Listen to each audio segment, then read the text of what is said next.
Hi, I'm Allonia, one of the co-founders of Allonia Rose. And today I wanted to talk about things that have been on my mind lately. I did an ayahuasca retreat 3 years ago, and I made about 5 videos after my ayahuasca retreat or integration back. So I think for the longest time, I was afraid to listen to what was revealed to me during that retreat. It was very, very powerful for me. A lot came up, and a lot of things that I suppressed from my childhood came up during the ayahuasca retreat. So, what brought me to the ayahuasca retreat?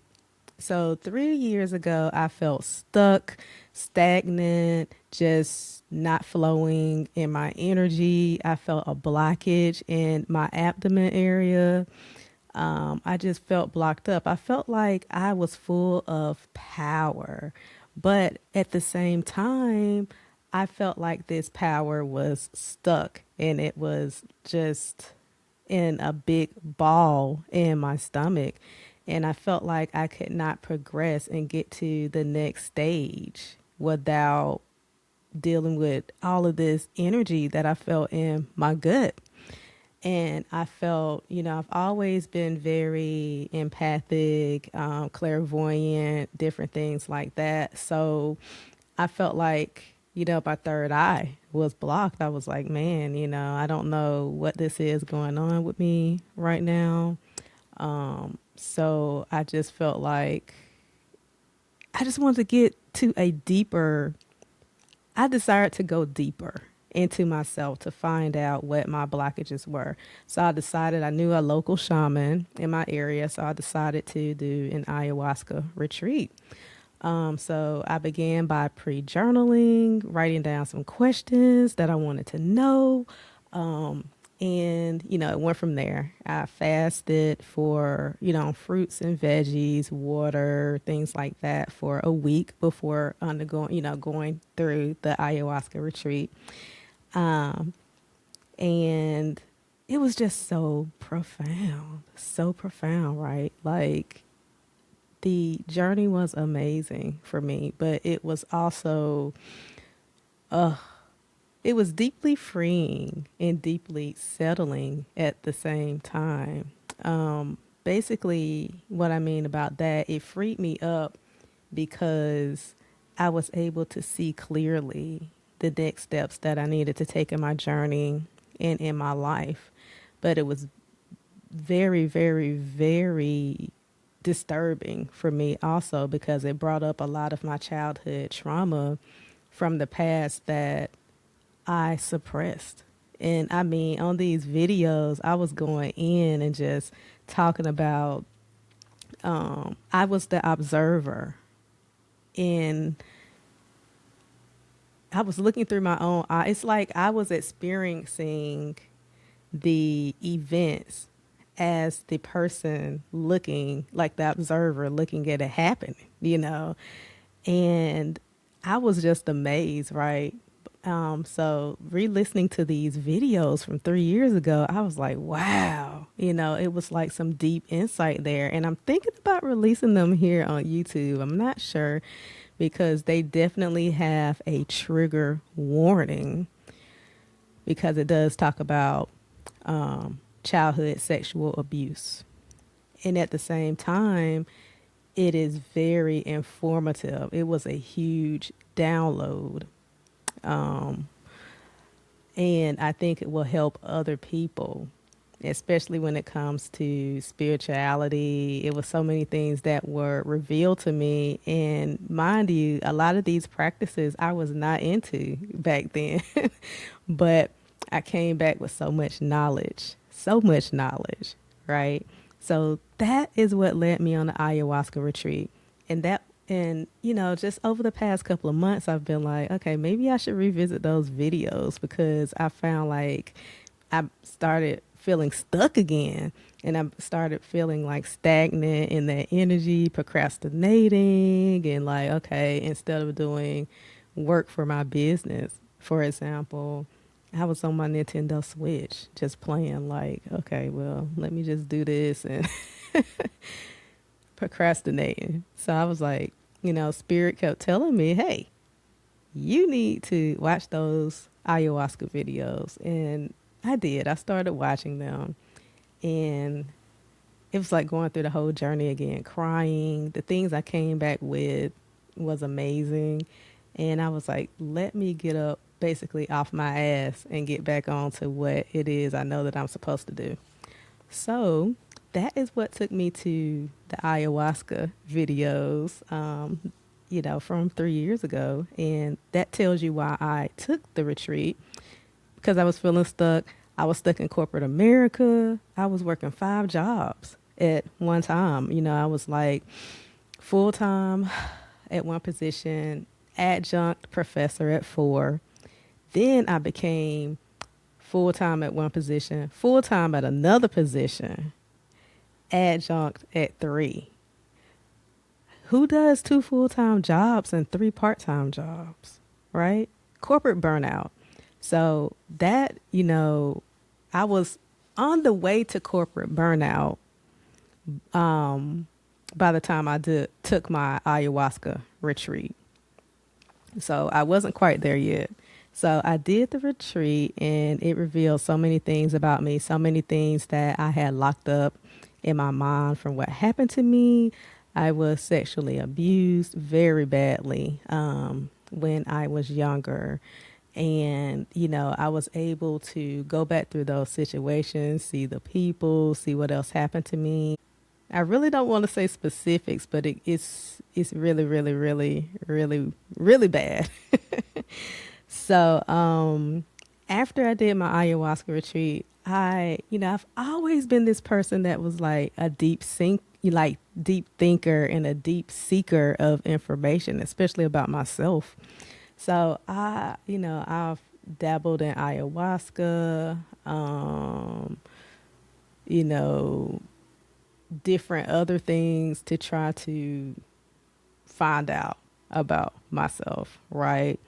I've done 𝐾HHT, which is a deep hypnosis. I've done a lot of past life regression work, just a lot of deep things to try to pull up energetic blockages and find out more about myself, right? So after I went through the ayahuasca retreat, that's when I went through my period of burnout. I came back from the retreat and I was like, these are some things that I want to change, because when you come back from an ayahuasca retreat and you're in that energetic flow, you have no ego, no ego whatsoever. Ego was far removed from me. So it was easier for me to see a clear path and what direction I needed to take without ego, you know. So I started putting some things in place then for my spiritual path, like Reiki, for example. Became a Reiki master, and I went through my own integration and initiation with that. So I came back from that retreat hardcore, like, okay, look, I know who Allonia Water is, that's me, that's my girl, that's me, I'm the water goddess, and I need to get back on path and do what it is I signed up to come to this realm for. And, instead of being tied down by all these human conditions and what happened to me in my childhood to get me off path, use that as my medicine now. To help other women, to help young girls out there that have been through rape and childhood sexual abuse. After I came back from the retreat, I did Reiki level 1, 2, and 3 in one weekend, and I, just started this process of purging. And shortly after that, I had a breakdown, like completely burned out. I was bedridden. I was like sick, like vomiting 9, 10 times a day. It was just a deep time of uncertainty for me. I had no energy. I couldn't even take a bath. My husband, my daughter had to help me eat, take a bath, walk to the bathroom. It was like anxiety out the door. It was just crazy. But at that time, I wrongly associated getting my Reiki 3 with the burnout I was going through. I was like, oh, Reiki messed me up. Reiki broke me.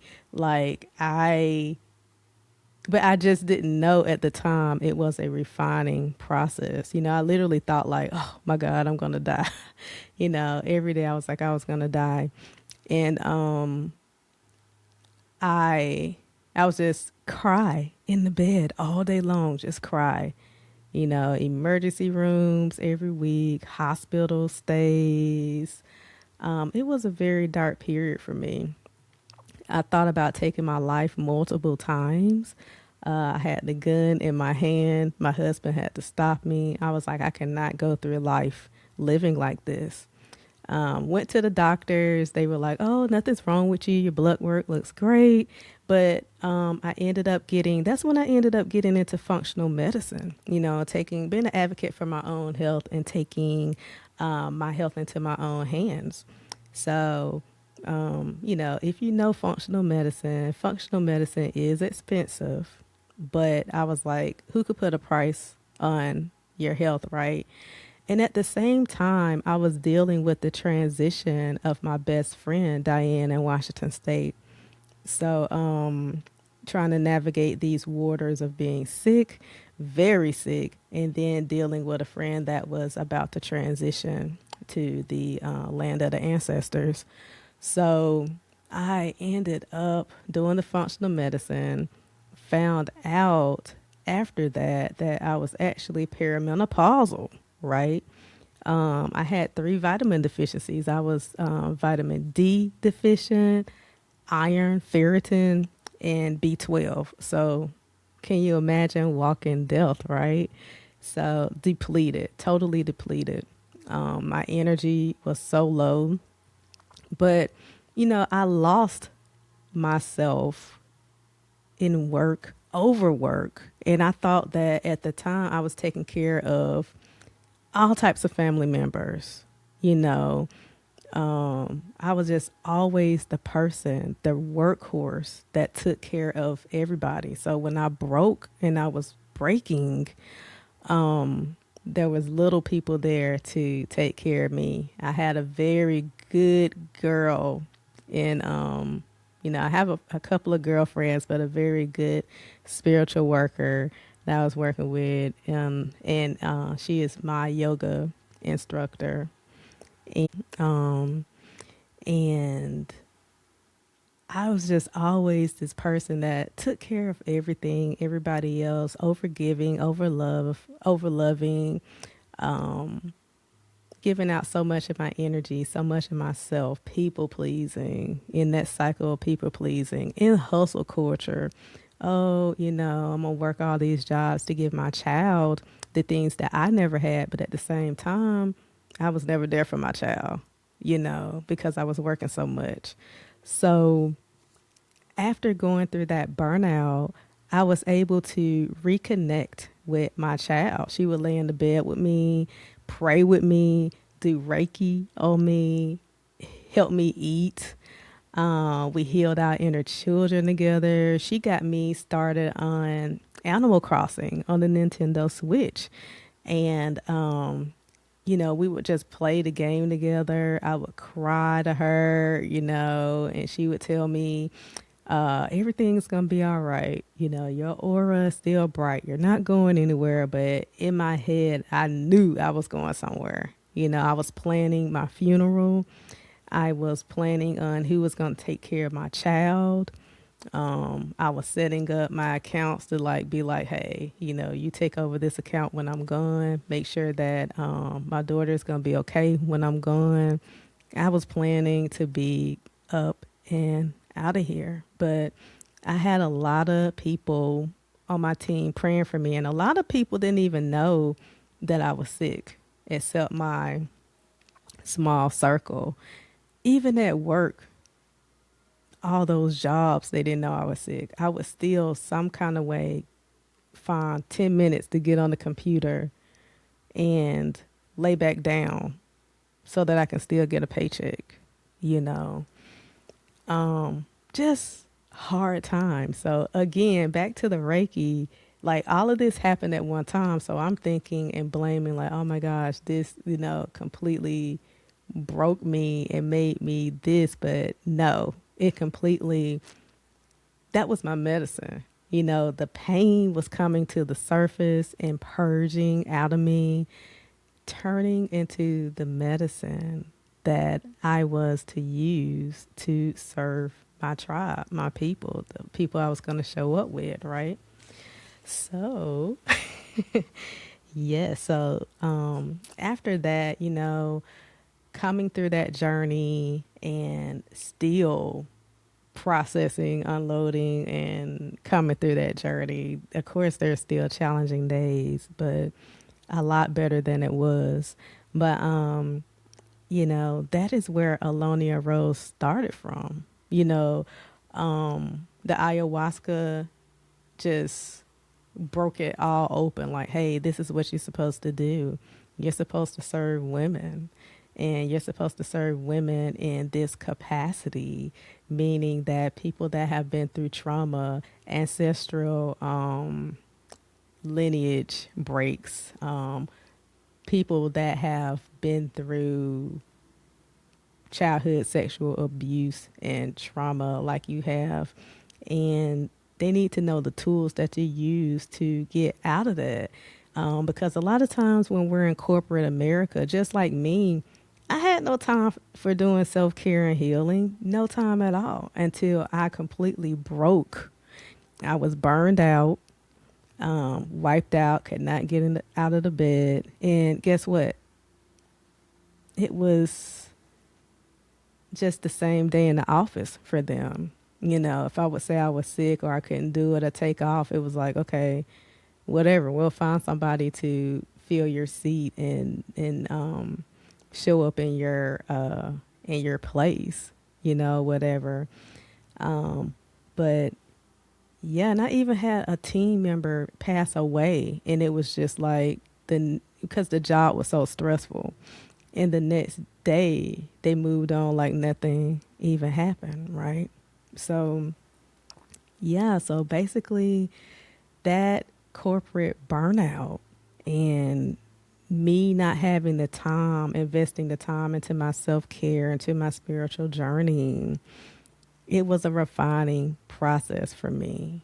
I remember on my ayahuasca journey, I walked through the blizzard with Shango, and it was a refining process. I saw just this refining. I was taken through a blizzard. I was taken through the fire, just more refining process. Like, Allonia, you're hella resilient. You're hella strong. You're going to get through this. But that refining process continued. It was setting me up to continue with Reiki, that initiation, into the lineage there, and also just, my shamanic background and initiation into that. So that is what began Allonia Rose. I wanted to give women other things, other tools to help them along their path as well. And let you know that there is a softer side after trauma. We focus so much sometimes on the trauma, and true, we have to work through that thing. We have to work it open and bust it open so that we can heal our lineage from past to present to future. So yes, you have to do the work. You have to do the work, but you have somebody there, a guide that has been there.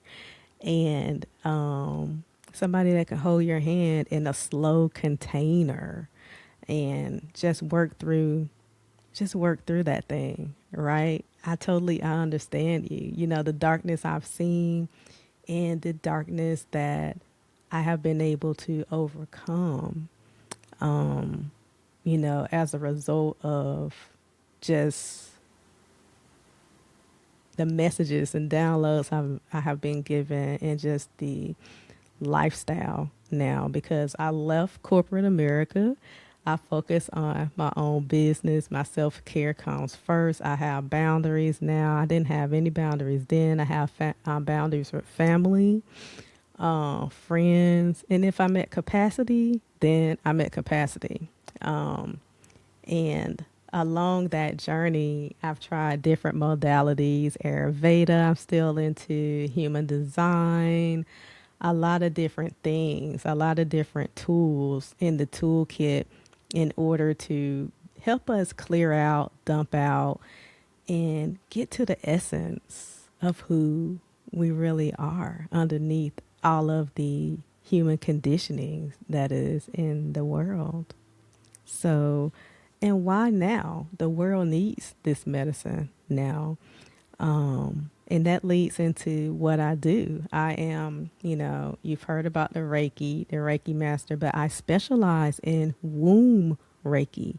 So that is dealing with and healing, helping to heal the ancestral lineages. Actually going into those situations,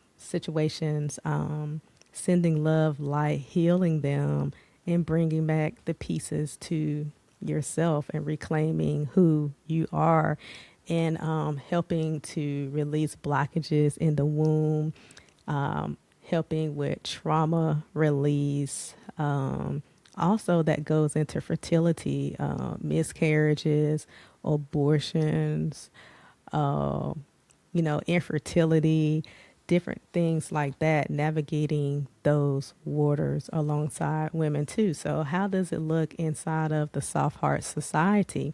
The Soft Heart Society is a membership community that is an extension of Allonia Rose. And in our membership, we dive into curriculum. There's a lot of different curriculum that has been created on ancestral healing, inner child healing, shadow work. You have boundaries in there. We have a lot of altar work, because altar is the foundation, you know, and I want people to mirror, you know, I will show you what I know, right? But I can't be out here leading people and not showing you how I do things or what I know. Guess no gatekeeping, right? No gatekeeping. So yeah, inside the membership, we do lives every week. We do journal work, course affirmations. We do womb Reiki, deep sessions of womb Reiki. And, you know, it is in a virtual space, but, you know, the Reiki is sent, distance Reiki. And, also we do monthly group rituals. So that could include, water ceremonies, fire ceremonies. I do a lot of drumming, a lot of light language, just a lot of channeling, from ancient realms to bring about healing in this atmosphere. We need healing in this atmosphere. The things that are going on around us, and the women, we are strong, you know, and I'm a very tribal person. And women, we are the spiritual houses, right? We keep things together. We are the portals that bring forth light. You know, we bring forth children, creativity, new ideas. And if you're feeling stuck and blocked, or if you're struggling with infertility, not being able to get pregnant, different kind of things like that, it could be because you are blocked in your womb chakras. So we work on, you know, navigating through course curriculum alongside journaling, pre-journaling, healing work, embodiment practices like yoga, restorative yoga, yin yoga, stretching to get the stored energy out and released. And we also, do integration weeks where we're just sitting there in circle and letting all the knowledge and wisdom from our ancestors, our great mothers, and our sacred mothers come to us as the medicine is needed, you know. So, and I do this alongside my daughter Rose, and she has her own journey. And, basically to give you the gist of that is that my daughter, she also went through her own form of abuse, childhood abuse by caregivers when I was overworking, when I was not paying attention, I was not mindful, I was not tuned in because I was working so much. So, I hired the wrong caregivers for her that deeply abused her, like physically abused her and emotionally abused her. So she went through a lot of abuse like I did. And, a lot of times you don't want your child to repeat the same patterns that you had, right? So that was very hurtful for me. So that's what we do in the Soft Heart Society. We notice those patterns, those generational imprints, and we begin to just tear down those walls in order to heal our lineages. We are the lineage breakers, and we are the ones that are going to stop those generational imprints from repeating to the next generation. So that was my calling in this life. And that is the medicine that I want to share with you and my community, my tribe. And also, it's just important for us, definitely as women, to stand up for our lineages, because this is we have control over what imprints we want to pass on and the ones that we want to demolish, in our lines, So that is me, Allonia. I'm pretty sure I share more of my story. I'm here for you, right? And I'm in the Soft Hearts Society. That is the membership community that we have created to help mothers and daughters, but not just mothers and daughters, but all women, right? All women. You can find a difficult relationship with your aunt, and there is healing for all women. You have your spiritual, emotional, cosmic wounds that you can work through. And even if you don't have a physical wound, you can still join the Soft Hearts Society because there are a lot of cosmic energies that are at play as well that run through the lineages. So, but anyway, you can find me on Allonia Rose, www.alloniarose.com. I am also a teacher on Insight Timer. I have a lot of guided meditations, 3 courses on there. And you can find me there or Instagram, Pinterest, all your major platforms. So if you resonate with this message, with this video, please like, share, or subscribe. Maybe it's not for you, but maybe it's for a woman that that is battling or going through something and she needs to be released from all of those energetic blockages. And, but yeah, like, share, or subscribe and leave us a comment or anything on this video. And I will see you in the next one. Take care.